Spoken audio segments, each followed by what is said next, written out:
yang berbasis networking training.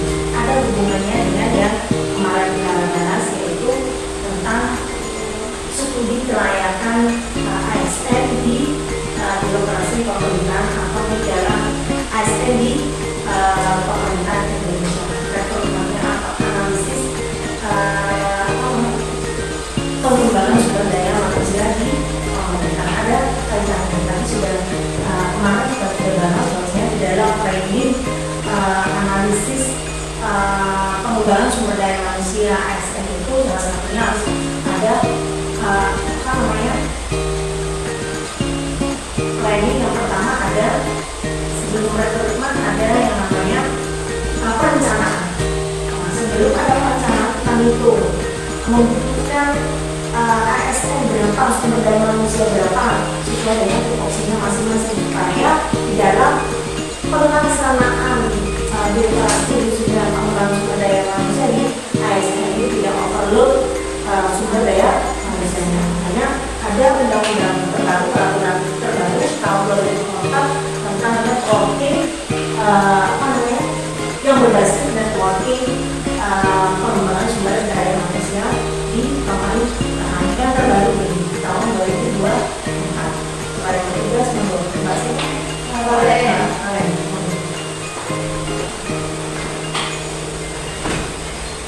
Assalamualaikum warahmatullahi wabarakatuh.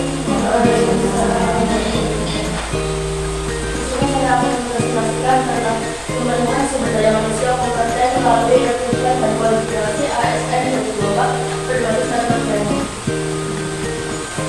Catat belakang reformasi birokrasi. Satu, tantangan struktural. Ketidaksesuaian kompetensi dalam mengumpulkan jabatan dan proses rekrutmen yang lambat masih menjadi hambatan utama. Yang kedua, volume tinggi. 1,54 pelamar PNS 2023 dengan durasi proses 6-9 bulan mengakibatkan hilangnya talenta potensial. Yang ketiga, berkompetensi. 30% ASN belum memenuhi standar kompetensi inti sebagai literasi digital dan integritas menurut survei BKN 2023. Konsep sumber daya manusia kompeten dalam ASN. Pertama, kompetensi teknis, penguasaan pengetahuan dan keterampilan spesifik sesuai jabatan, termasuk kemampuan digital dan analisis data. Yang kedua, kompetensi teknis, kemampuan perencanaan, pengorganisasian, kepemimpinan dan pengambilan keputusan strategis. Dan yang ketiga, kompetensi sosial kultural, kemampuan komunikasi, kerjasama, empati, dan pelayanan publik yang inklusif dan responsif. Selanjutnya, regulasi ASN 2024 inovasi rekrutmen. Pertama, kualifikasi baru. 1. Batas usia maksimal 5 tahun sampai 40 untuk spesialis. Yang kedua, pendidikan minimal D4 atau S1. Yang ketiga, sertifikasi kompetensi digital wajib. 20% untuk kompetensi digital dalam SKM atau SKT. Selanjutnya, proses seleksi. Yang pertama, pendaftaran online via SDASN. Yang kedua, SKT dengan skor minimal 65%.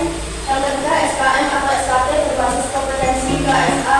Dan yang terakhir, transparansi dan meritokrasi digital. Training, konsep dan metode. Pertama, DPM D3 bersifat deterministik, hasilnya menghitung durasi total aktivitas untuk menentukan jalur kritis dalam memusnahkan jika salah satu aktivitas di jalur kritis terlambat, maka seluruh proyek berhalangan. Selanjutnya,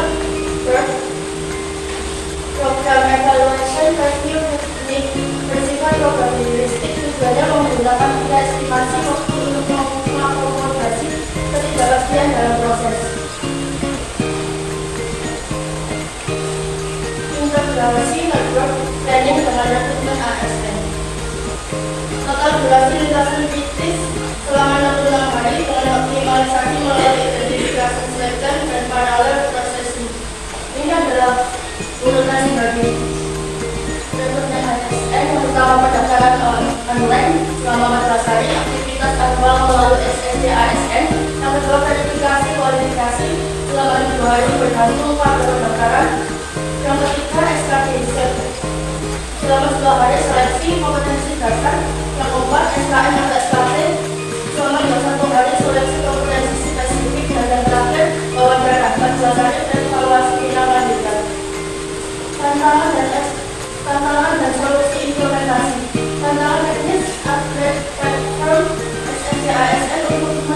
simulasi network training berbasis AI, dan integrasi software manajemen proyek. Kedua, koordinasi stakeholder, sinkronisasi antar instansi, dan standarisasi proses untuk memastikan konsistensi implementasi nasional.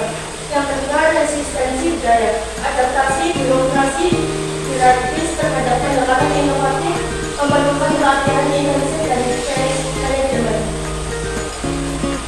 Kesimpulan yang bisa diambil, integrasi network training kepada regulasi ASN 2024 merupakan strategi inovatif untuk pemenuhan sumber daya manusia kompeten, meskipun memerlukan penanganan kritis atas tantangan implementasi analisis sistematis menunjukkan potensi transformasi birokrasi Indonesia menuju efisiensi yang lebih tinggi sejalan dengan visi nasional. Sekian dari presentasi saya. Jika tidak ada pertanyaan, Untuk hidupkan waktu ini ada yang diskusikan.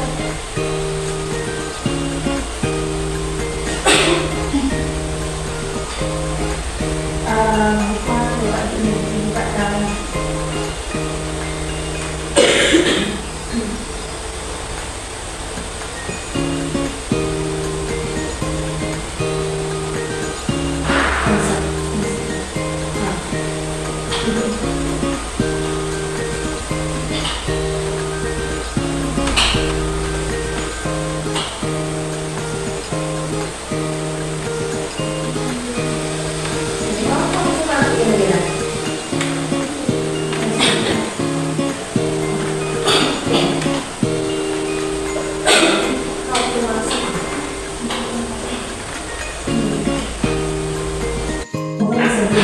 Semoga di dalam konsep kompetensi dalam ASN pertama adalah kompetensi teknis, penguasaan pengetahuan dan keterampilan spesifik sesuai jabatan termasuk kemampuan digital dan analisis data. Di dalam kompetensi yang pertama yaitu untuk kompetensi sumber daya manusia reformasi birokrasi yang terbaru tahun 2023 ini sudah mengarah ke namanya revolusi industri 5.0 Indonesia memakainya kompetensi itu. Salah satunya adalah ASN sekarang seluruh Indonesia harus paham tentang kompetensi teknis ini, yaitu penguasaan pengetahuan dan keterampilan spesifik yaitu sesuai dengan jabatan termasuk kemampuan digital dan analisa data. Harus paham tentang namanya teknologi ya. Reformasi bisa yang kedua adalah kemampuan perencanaan. Kalau tadi kemampuan pengetahuan, kemampuan pengetahuan itu berarti kemampuan knowledge, paham ya? Yang pertama adalah kemampuan pengetahuan, berarti kemampuan knowledge berdasarkan ini pengetahuan ini ada ijazah. Kalau dia ijazahnya S1, S2, S3, nah semakin bagus berdasarkan pengetahuan. Kalau ini kompetensi berdasarkan adalah perencanaan pengorganisasian kepemimpinan strategis. Strategisnya kalau yang ini adalah sudah masuk ke lebih tinggi ke jabatan.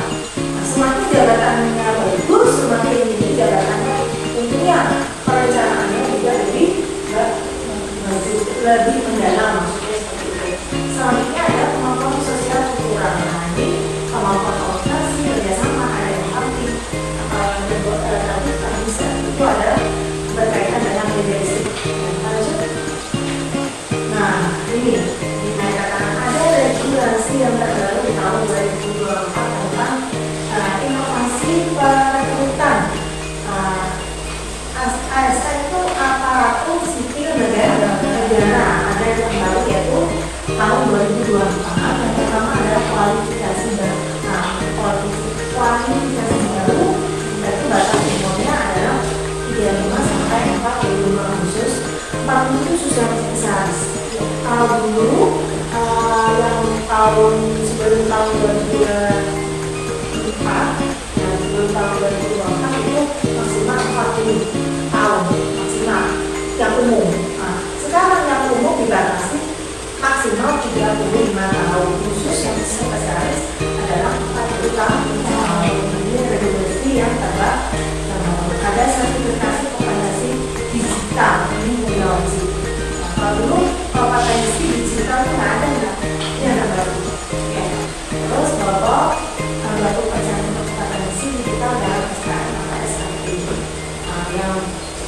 proses seleksinya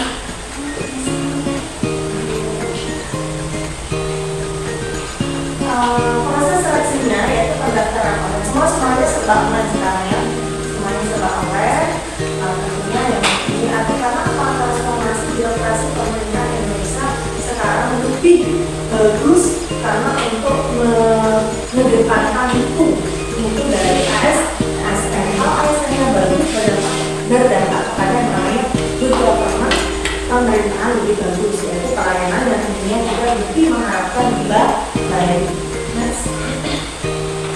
Lagi konsep metodenya ya. Konsep metodenya employment planning yaitu CTM atau Critical Package ya. PL yaitu Program Evaluation Review dan Review, yaitu kalau CTM yang bersifat deterministik, yaitu apa? Hasilnya menghitung durasi tetap aktivitas untuk menentukan jalur kritis dengan rumus set time. Jika salah satu jalur kritis terlambat maka terlalu banyak juga. Jadi yang pertama ini CTM ini kalau sumber daya manusianya nggak peka, nggak kreatif, nggak inovatif, maka akan lambat pada pelayanan publik. Salah satunya pelayanan publik itu apa? Ada proyek-proyek banyak kan di dalam birokrasi pemerintahan itu. Kalau proyeknya tidak berjalan dengan baik, akhirnya berdampak pada pelayanan publik juga tidak baik. Next, ini ada 5 ya. Integrasi enggak ya? Ada 5 dalam integrasi tax training, yaitu pertama adalah pendaftaran online yang belum katakan tadi, semuanya sekarang serba online ya. Sudah ada ini formatnya, tidak bisa membacakan ya. Next, utama dari solusi pidana implementasi. Kebetulan konsep ini sudah diterapkan di dalam Desa Pasnya 5 tentang transformasi kepemimpinan kiai di kota pesantren ke Gunung Jumbang. Tapi belum memakainya konsep ini ya. Ada yang namanya tantangan teknis, yang kedua itu resistensi budaya, ada koordinasi stakeholder. Ini salah satunya yang teori ini, ya, konsep ini diterapkan di dalam disertasinya di dalam resistensi. Cuma ini budaya, ini pakai ada di sini belum ada di sini hanya kalau berbicara tentang tantangan teknis, yaitu mendukung simulasi networking berbasis AI. Ini berarti berbicara tentang birokrasinya, organisasinya. Kalau ini berbicara tentang dalam birokrasi itu berarti ada penolakan atau tidak, ternyata ada penolakan, resistensi, penolakan ya, budaya, ada budayanya masing-masing. Tentunya di dalam kota pesantren ada budaya masing-masing, tapi tadi birokrasi pun ada budaya di birokrasi. Yang ketiga yaitu koordinasi stakeholder. Kalau ini ada tabel, ada leadernya. Yang kedua organisasinya. Yang ketiga dari organisasi itu tentunya organisasi yang baik, ada performa kinerja yang berbeda, yang pakar. Nah, terus ada resistensi.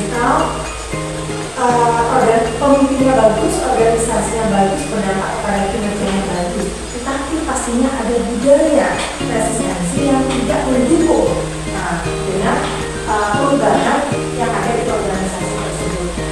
Di dalam organisasi yang bagus tentunya ada enrollment. Enrollment itu pengembangan. Jadi pengembangannya ternyata berbicara tentang masalah yang seperti itu ya. Jadi di dalam tantangan solusi di dalam implementasi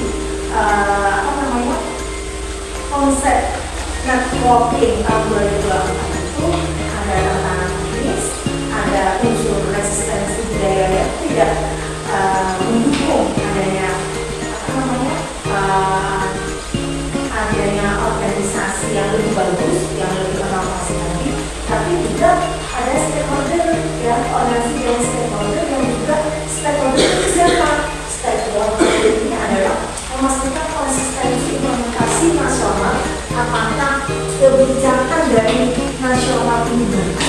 muda. Ini berarti bicara seluruh masyarakat atau seluruh ASN seluruh Indonesia. Stakeholder juga masyarakat sebagai yang dilayani, yaitu pelayanan publik masyarakat. Apakah dengan adanya peraturan implementasi ASN tahun 2024 berdampak kepada masyarakat atau kepada rakyat untuk pelayanan publik, ada di sini. Ada di stakeholder. Ya, nice.